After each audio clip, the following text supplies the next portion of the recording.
walaupun dalam rangka halal bihalal, ketemu nih Pak Prabowo dengan salah satu yang menandatangani usulan tersebut, yaitu Pak Tri Sutrisno. Pertemuan tadi menurut saya menjadi hal penting, kesempatan bagi Pak Prabowo mendengarkan langsung aspirasi itu dari Pak Tri Sutrisno. Kemudian nanti Presiden setelah mendengar aspirasi langsung itu baru kemudian bisa melakukan beberapa hal yang menurut dia penting.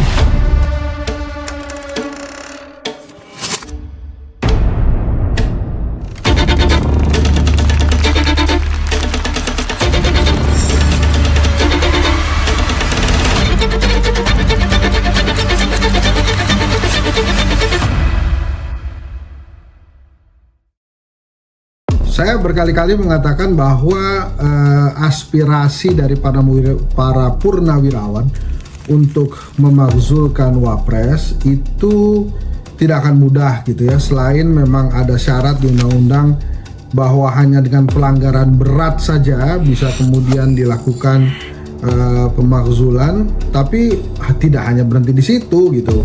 Ya, definisi pelanggaran berat bisa macam-macam tuh, ada pengkhianatan dan lain-lain, tapi setelah itu juga harus maju ke MK. Maka memang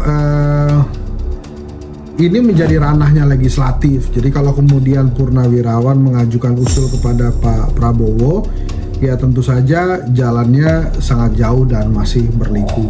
Tapi sebagai aspirasi menurut saya ini harus ditampung oleh baik itu pemerintah maupun legislatif, ditampung sebagai sebuah aspirasi gitu.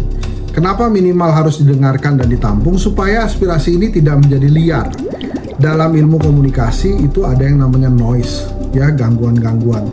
Purnawirawan TNI yang mengajukan usulan ini, bila terkena noise, ini pesannya bisa saja terdengar seperti TNI mengusulkan pemakzulan Wapres. Nah, ini kan jadi menurut saya salah ya. Maka kemudian pada hari ini kita lihat ada pertemuan walaupun dalam rangka halal bihalal, ketemu nih Pak Prabowo dengan salah satu yang menandatangani usulan tersebut, yaitu Pak Tri Sutrisno.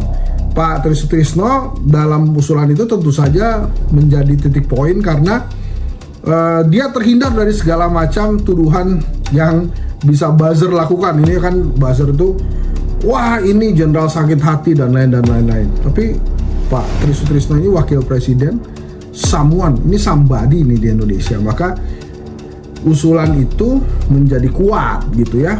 Apalagi didukung oleh ratusan jenderal, puluhan laksamana dan marsikal, serta beberapa, dan puluhan kolonel juga, bukan beberapa.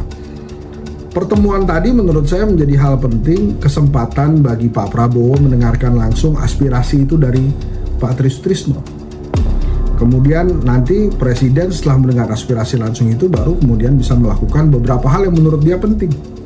Jadi pertemuan ini walaupun tidak disengaja, itu bisa menjadi sebuah pertemuan quote-unquote formal untuk sebuah aspirasi langsung kepada Presiden Prabowo.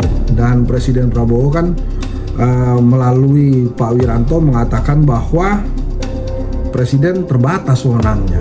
Nah itu tadi, untuk hal-hal yang telah disampaikan oleh para purnawirawan dari 8 poin itu, mungkin poin ke-8 yang menjadi hal penting dan terus dibicarakan. Kalau yang lain-lain mendukung pembangunan selanjutnya kecuali IKN, kemudian menghentikan PSN, itu mungkin Pak Prabowo bisa segera menjawab. Tapi yang usulan ke-8 ini yang tentang Mas Gibran tidak mudah untuk dijalankan dan ada aturannya ya, dari pelanggaran berat hingga ke MK. Tapi hal pertemuan tadi menjadi berbeda. Ini menjadi sebuah forum yang informal tapi bisa langsung bertatap muka dan bisa langsung menyampaikan Pak Tri kepada Pak Prabowo. Dan yang terpenting adalah kalau sudah menyampaikan, sudah diterima, ini tidak lagi menjadi isu liar. Makanya saya pernah juga mengusulkan mestinya DPR mengundang para purnawirawan ini untuk langsung menyampaikan aspirasinya ke DPR supaya diterima secara formal dan isunya tidak berubah menjadi liar, karena biasanya DPR kemudian terus mengeluarkan rekomendasi atau jawaban dari penerimaan aspirasi tersebut. Terima kasih.